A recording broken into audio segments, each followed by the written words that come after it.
Welcome back to the channel. So this is the part 2 of this tutorial. So if you've not seen the part 1, please check my channel to see the part 1 so that you can really follow up what we are doing here. So let's continue. So now to my yoke. I've gone ahead to cut out my yoke. I'm using the skin merge. So I'll not be doubling it. I'm just using one piece.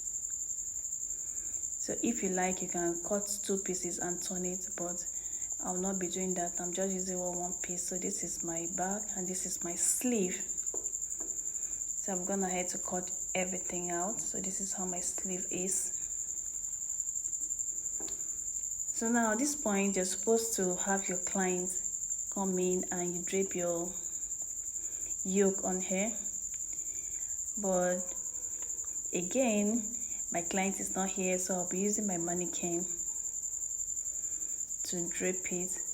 But for best result, you should have your client or have somebody with the same body measurement to drape your yoke so that you will not have any wrinkle.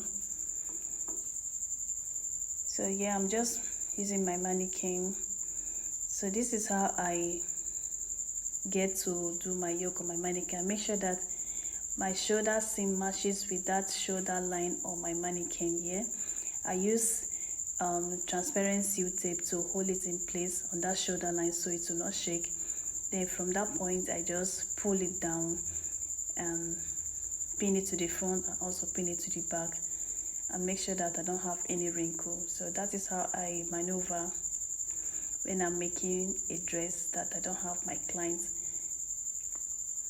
So this is me with my needle and thread, stitching the yoke to my corset.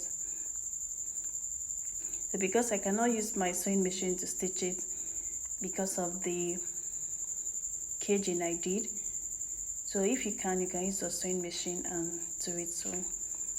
So I've gone ahead to stitch my yoke, and this is my skirt. It's time for me to attach my skirt to my corset. So I've gone ahead to create that small back line on my skirt.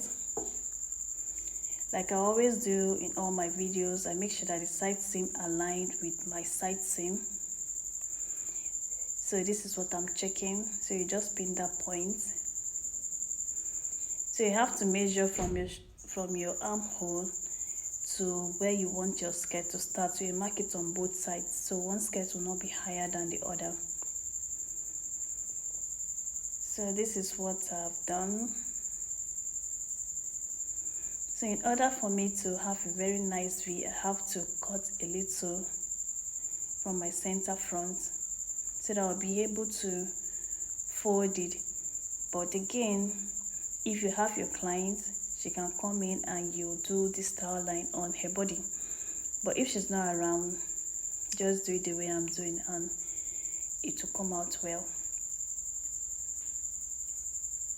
So now I'm just folding my waistline. I'm just folding it in.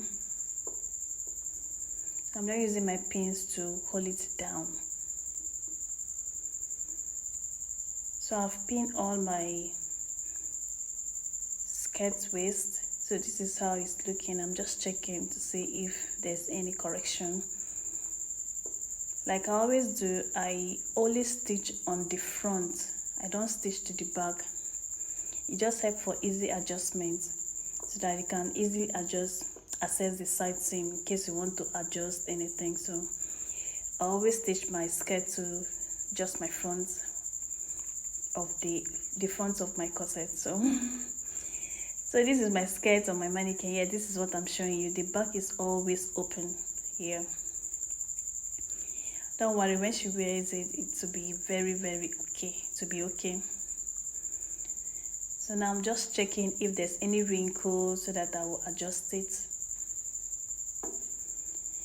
And so far it's okay. So now it's time to go over my beading. So I'll be using my boning channel as a guideline for my beading. So this is the thread I'll be using, this transparent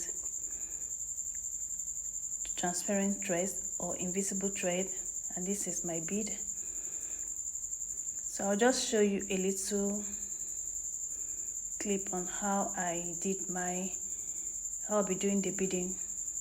So I'm just taking 4 beads.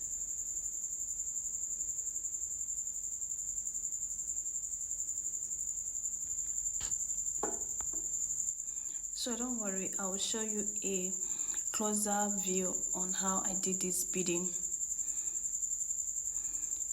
So basically I'm just taking 4 beads and I'll slant it. Here I'm a little bit far from my camera. So you just take the amount of bead that will cover your boning. So for me, 4 beads is enough to cover my boning. So I'm just picking 4 beads at a time, then I'll slant it. So don't worry, if you don't know how to do this beading pattern, you might not understand it. Don't worry, I will do a closer one shortly.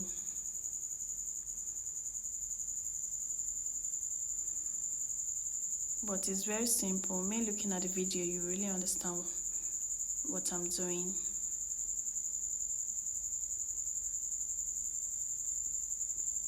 So you just continue taking 4 beads and you slant it, and that is it.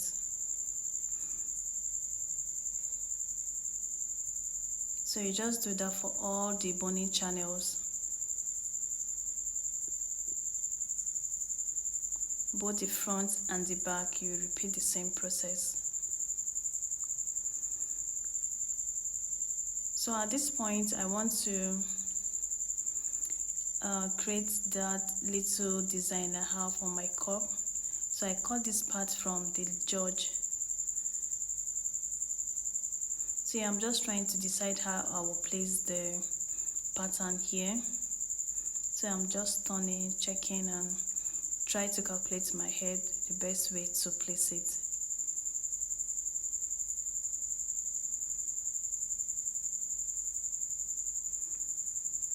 So an idea came into my head. I will just cut out that center part.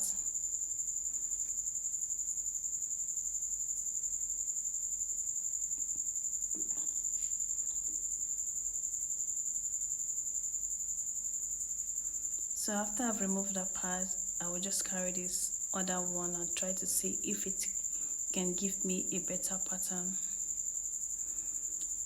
So at this point, I'm just still checking. This way is good, but I think I'll later turn it upside down. So this is the pattern I went with. So you just have to be creative with what you have. You just create any design you like according to the pattern you have.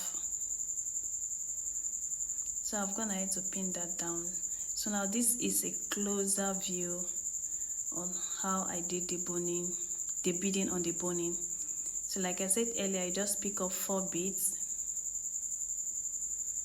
So here, this is my 4 beads.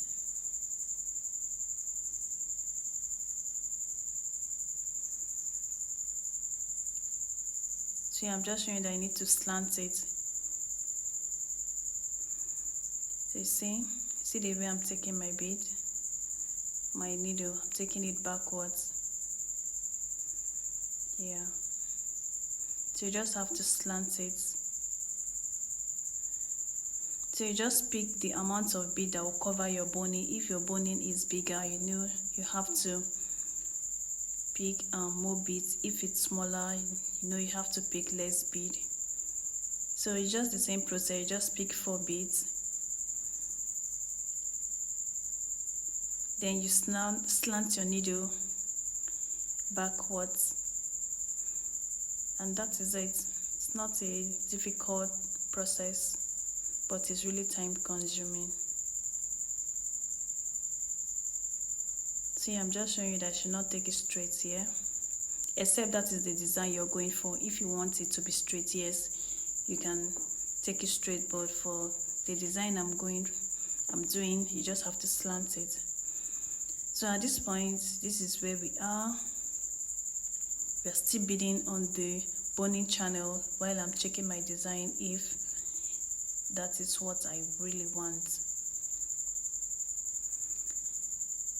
So now I want to cover part of my cup.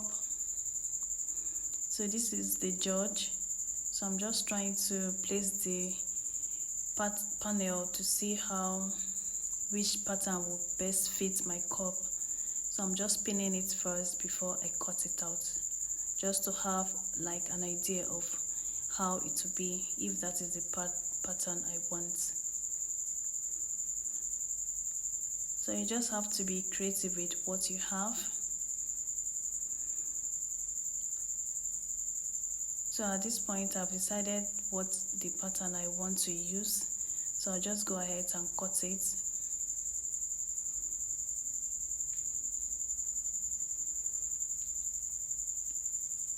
So I'm just cutting the same pattern so the cup will look the same. So I'm just trimming off the excess I don't want from the pattern and place that part I cut elsewhere just to cover up the empty space. You see? So I'll use that part to cover up this empty space. So this is what I have. I'll just go ahead and stitch it round. So that empty space I have, I'm just thinking what I'll use to cover the empty space. Initially I wanted going with this design, but I later used something else. So yeah, this is the pattern I'm using now to cover. So after doing so, I realized that the pattern just looking too plain, so I went ahead to add these stones, these shine stones on it. I took it off from the George, so this is what I'm placing here. So I've gone ahead to cover the cup. So now after doing the design on the beading pattern on my boning channel, it's time for me to fill the main body, that is the space in between the boning. So here I'm just ruling out my style line. Please don't use pen. You can use your fabric pen or whatever marker you know can be easily erased. So I've ruled the style line I'll be beading on. So at this point I've gone ahead to cover my skirt part so hands will not dirty my skirt. So now we're just following the guideline I rule to bead. So I'll show you up close the pattern for this part. So the design for this dress is the beading pattern for this dress is really simple. It's just straightforward, not much.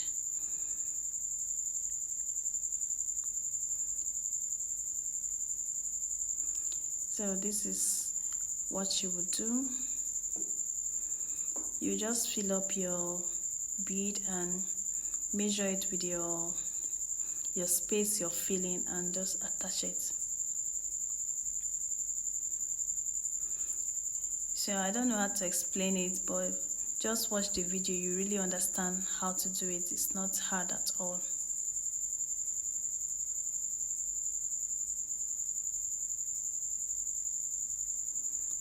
So I like to use this invisible thread because I think it's hard, it's stronger compared to thread. So now this is what I'm doing. After you've string your thread, your bead on your thread, so because the boning is really strong, I cannot pass it back, so I have to take it to the other end of the boning, then send it back.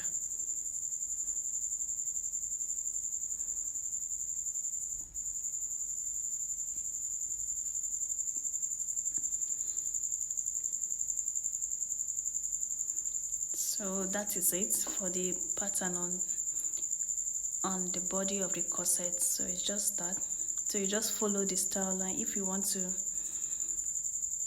go with this particular style line, you go with it, or you just create the design you want and just bead around it. So at this point, I've started beading on my cup. The only technical design here is the beading on my cup. The one on the body is just straightforward. Even the beading on my cup is not really technical though. It's just the color that I'm adding. So you just have to know where to add the color.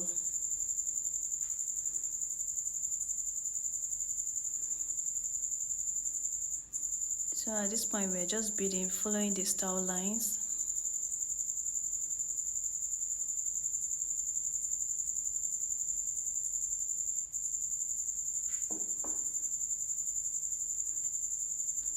So you just continue until all your pattern is covered with bead. So you repeat the same thing to the back. So this is how my back is looking like.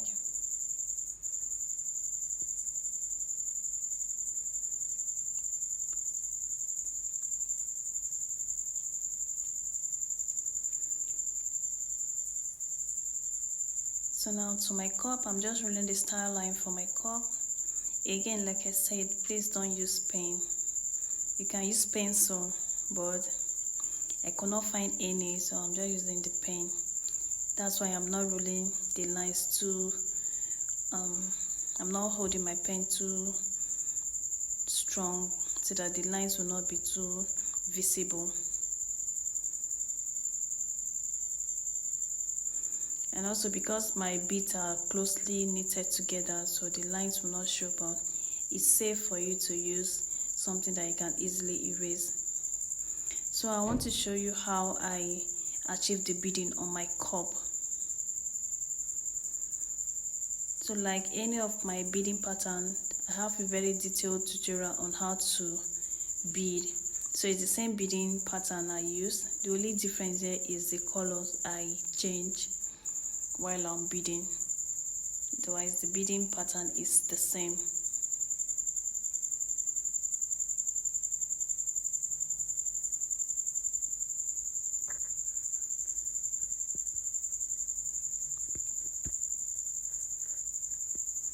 So you just string your bead, then you send your needle back. So that's basically it. Then you send it back to the front. That's all. As simple as ABC. So you string your bead again.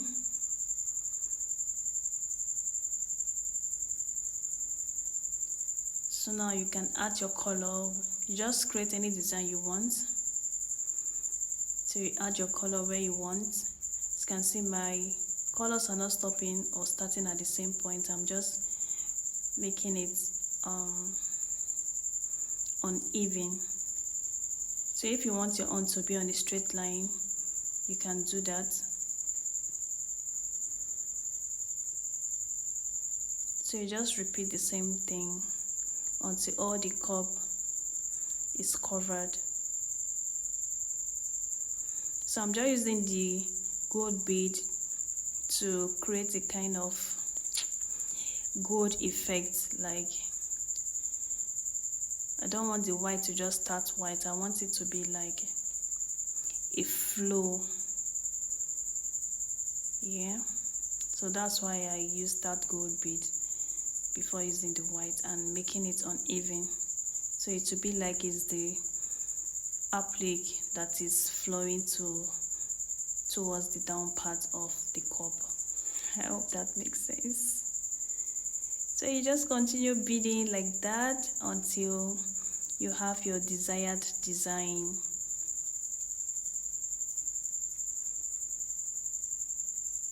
So now to my sleeve, I want to create the design for my sleeve. So now I'm just rolling my sewing allowance where I will not be putting my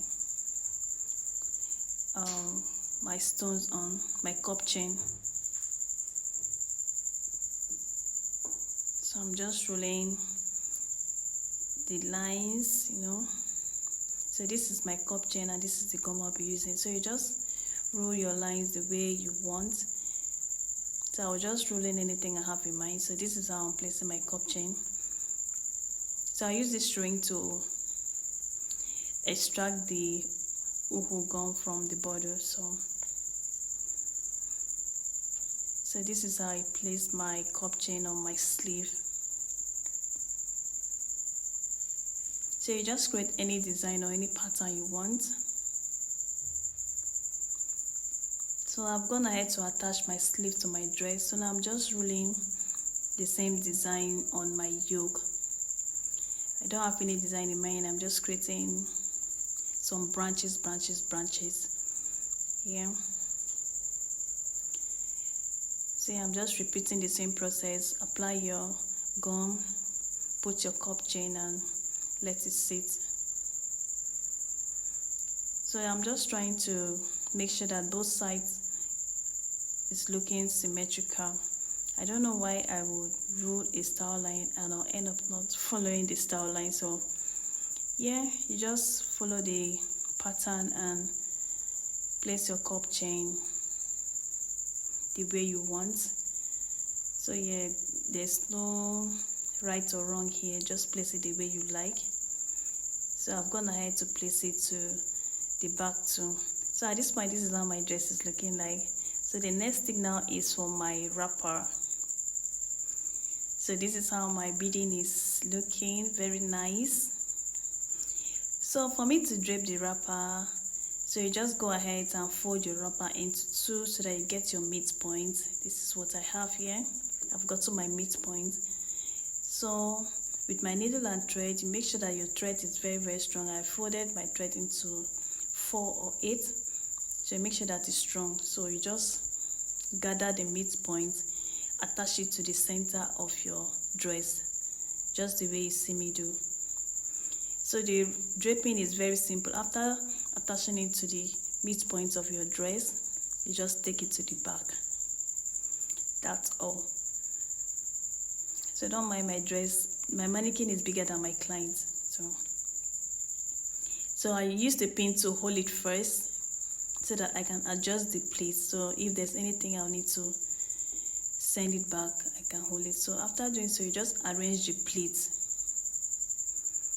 Then the stitches, you just use this applique and cover. So arrange your pleat, arrange your pleat on your back too, then before you stitch it. So you just stitch it, and this is how I stitch my back. So I used my invisible thread to stitch. So this is how my dress is looking like. So at this point, we've come to the end of this tutorial. If you enjoyed watching this tutorial, please subscribe, like, and leave a comment. So this is how my dress is looking like on low light. This video is not really doing justice to this dress. You need to see it in real life. Bye bye.